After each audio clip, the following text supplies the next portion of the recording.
তাকে খুঁজিনি। সে হঠাৎ করেই আমার জীবনে ঢুকে পড়েছিল, একদম সাধারণ একটা দিনে।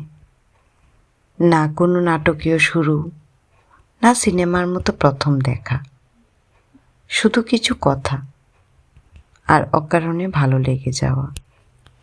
প্রথম আমরা খুব সাধারণ কথা বলতাম। দিন কেমন গেল, খেয়েছি কিনা, ঘুম হলো কিনা। কিন্তু ধীরে ধীরে সেই সাধারণ কথাগুলোই আমার দিনের সবচেয়ে গুরুত্বপূর্ণ অংশ হয়ে গেল।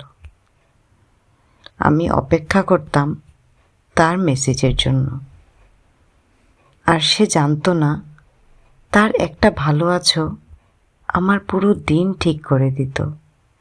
সে বলতো, তুমি আলাদা, তোমার সঙ্গে কথা বললে শান্তি লাগে।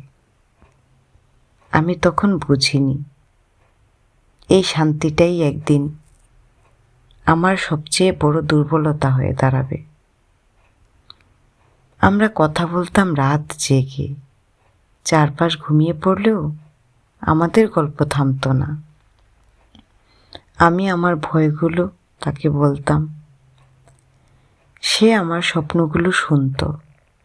কেউ কাউকে বিচার করতো না।